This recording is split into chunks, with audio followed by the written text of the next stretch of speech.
Amanda! Amanda! Maibuye!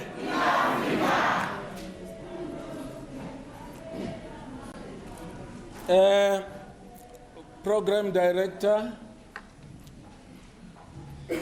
Honourable Premier Comrade Bushima, leaders and members of the African National Congress and its allies, members of the Ndzanga and Mure families. I saw Mam Lydia Komape here.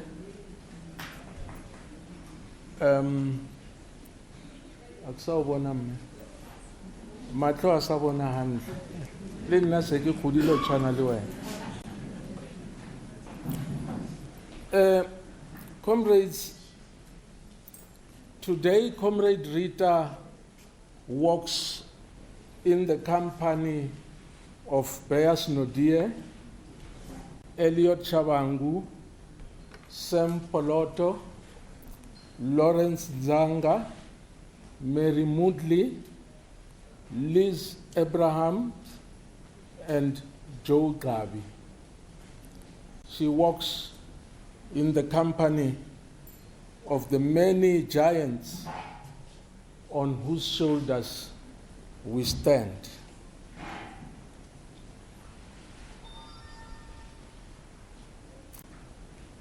I stand before you conscious of the fact that we are bidding farewell to Comrade Rita, and conscious of the more important fact that Bamlindile Ekai.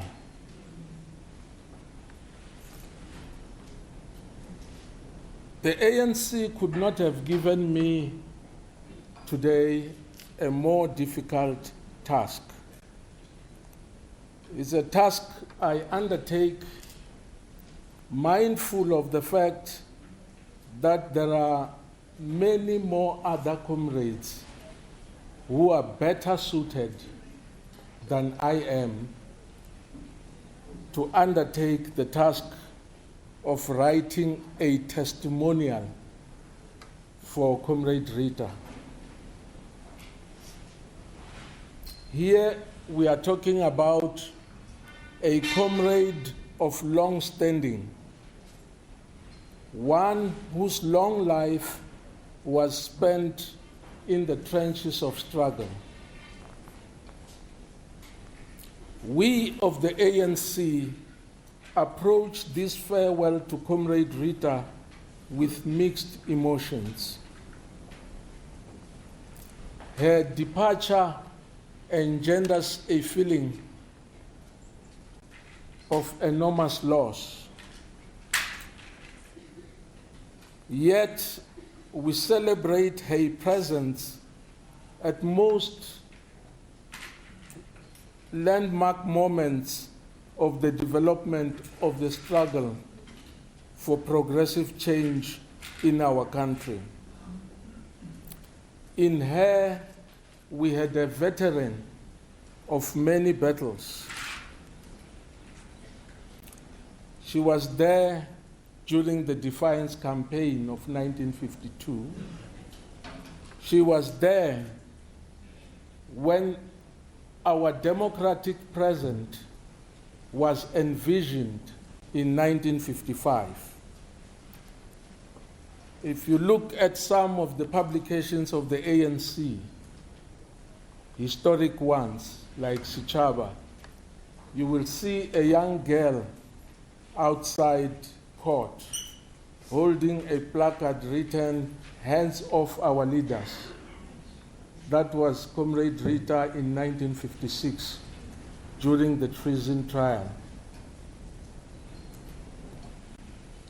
And so her role has been courageous, and it was sustained by the conviction that a better South Africa is possible. I always think about Comrade Rita as being one of the 22 comrades who dared the enemy at a very difficult time. The late 1960s it was, when the other side thought that it had silenced our voice for all time. Things were looking very bleak then.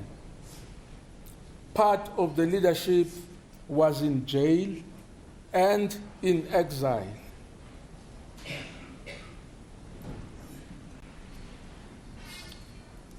And that is really a testing moment which explains why Comrade Rita and her comrades then occupy pride of place in the history of our struggle. As I say, those were dark moments, but Rita and her 21 comrades blazed the trail of hope for the people. When only 3 years after the incarceration of Nelson Mandela, those comrades took the war to the enemy. It was not fashionable at the time. Those were times when no one would easily say, elect me, because it meant a distinct possibility of going to jail or going to exile. You were not going to get or adjudicate a tender because you are part of the leadership. Now, I speak on behalf of my generation of freedom fighters. We are indebted to Comrade Rita's cohort of cadres. You saw Jabungwenya here. Somebody was reading a message from Popo Molefe, who was referred to as Uncle Popo Molefe. Ndzanga would be surprised that that young boy is called Uncle today. You don't know where Ndzanga got us. Some of us were playing dice in the township. They brought us into the movement and transformed us into what I want to believe, useful human beings. Not only did they introduce us to Oliver Tambo's ANC, to Yusuf Dadu's SACP, and John Taulo Khaitiwi SACTU, but they produced in us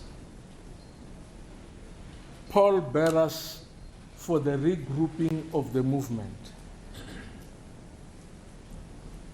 They provided a pathway for the recalibration of the movement into a force which became fit for purpose. Fit for the purpose of taking the struggle to greater heights. So those of us who were mentored by her and her peers understood what our mission was. But prior to our coming into contact with them, Comrade Bushi will attest, Comrade Premier, he will attest that we were rebels without a cause. We did not quite understand what was happening. But they groomed us into becoming foot soldiers for the re-emergence of militant trade unions foot soldiers for the building of the UDF and the mass democratic movement in general.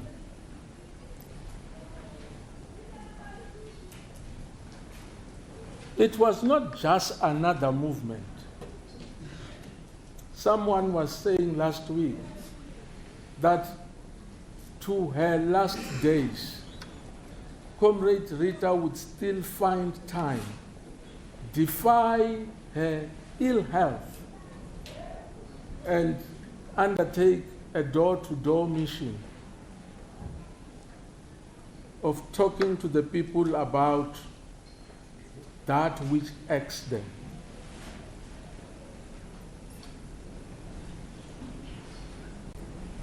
Because people of her type joined and were trained in a movement which was not an ivory tower. It was not a WhatsApp platform. It was an organization rooted amongst the people.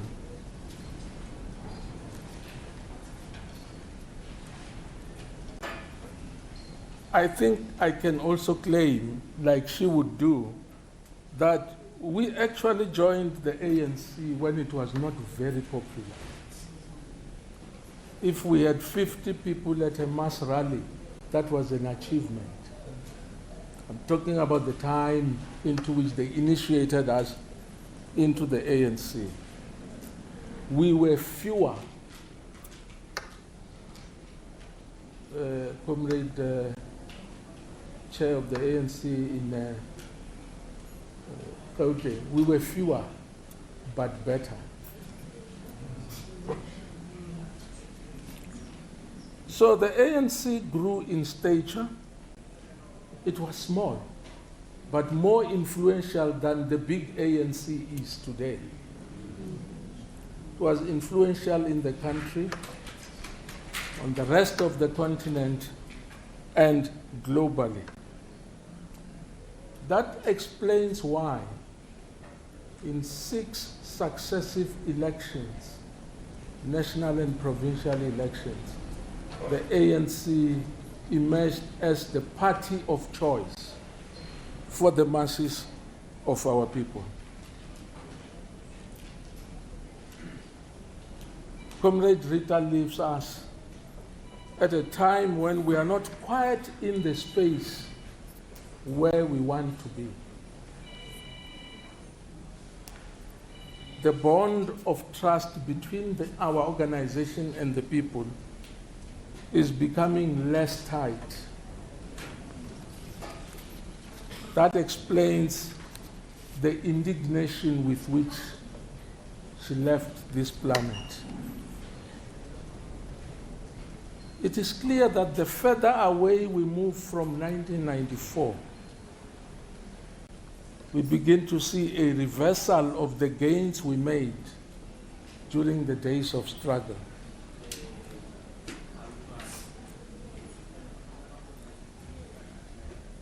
You know, Ndzanga, the things we read about when we read about the history of the struggle are actually their lived experience.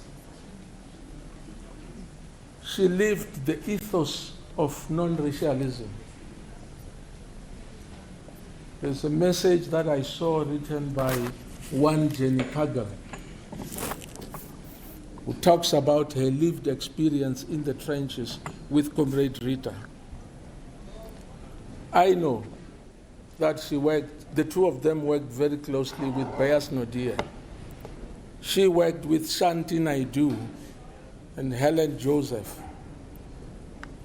But look at the makeup of our structures today. We elect a whole PEC in KwaZulu-Natal. There's not a single Indian in that PEC. What kind of ANC is this? Is this ANC or PAC? What kind of ANC is this?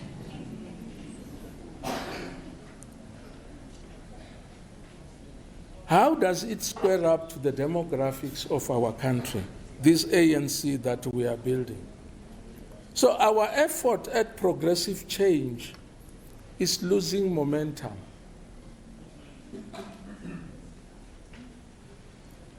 This is not a moment to give you a litany of complaints. We have a task. The task is one of rebuilding the bond of trust between the ANC and the people. But we also have to agree on what it is that constitutes an ANC which is fit for purpose.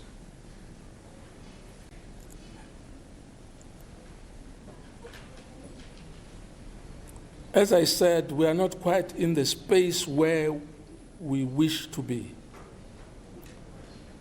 A new political beginning has become urgently necessary. I was sitting there listening to Lawrence Ndzanga. Comrade Lawrence would be very happy to see his reincarnation. Our task is to reincarnate the spirit of commitment to the ethic of service to the people. The time has come for us to respond sincerely to the call of the renewal of the ANC. Because without a renewed ANC, a movement forward to the South Africa that people like Comrade Rita Ndzinga fought for is not possible. So I am saying time has come for us to take steps that will help us to memorialize the life of Comrade Rita by building a monument to them which is represented by a better life for all our people. Robala ka khotso, Comrade Rita.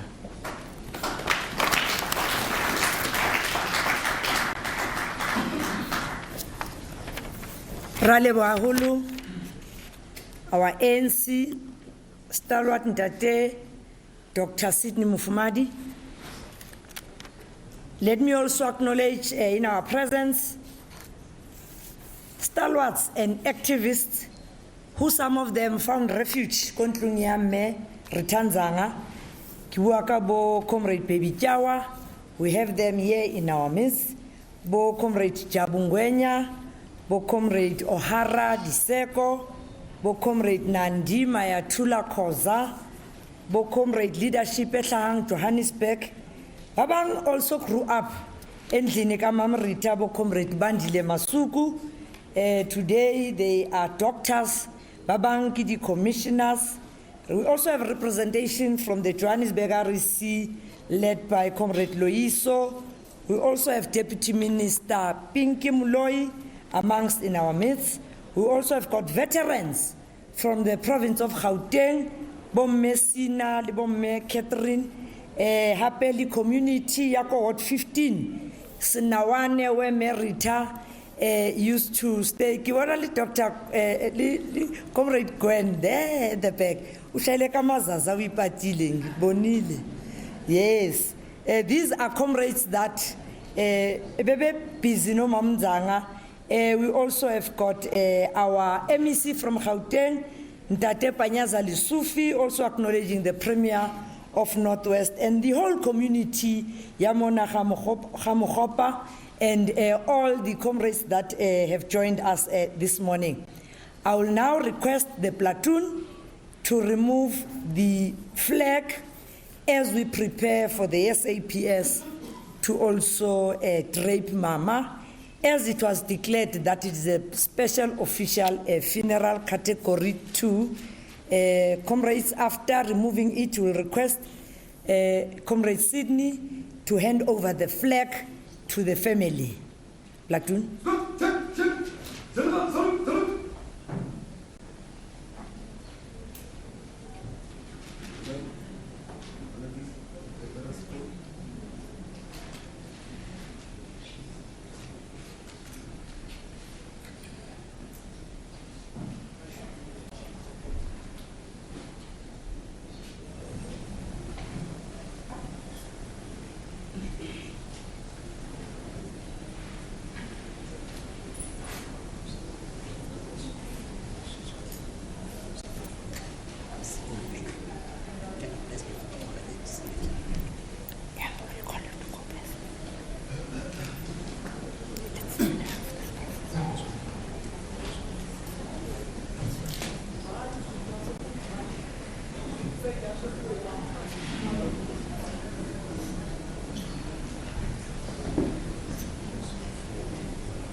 Thank you very much, platoon.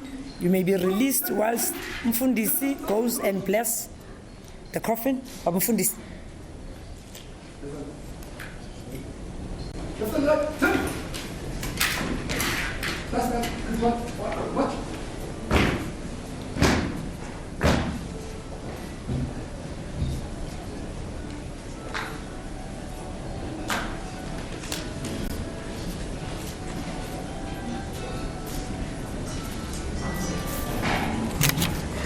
Right, Williams, ne? Chaplain Williams, ne? Yes. Okay.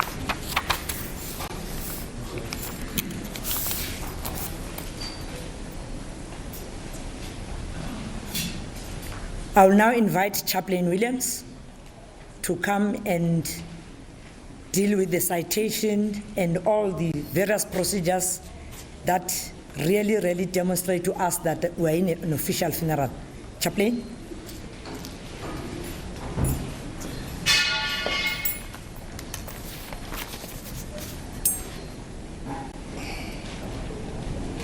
Premier, the bereaved family, ladies and gentlemen, all protocol observed, I'm going to be calling our marshalling officers in the persons of Warrant Officer Teo and Sergeant Mohoshani just to come and do the draping for us. Thank you.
All right, we just witnessed the customary draping of the coffin with the South African flag, of the late Rita Ndzinga, and we've just heard speaker after speaker just highlighting what a great soul Ndzanga has been, and yeah, we're still yet to hear from the keynote speaker from the Northwest Premier Bushimape. There, as you can see there in your shot, he is there in the front row as well.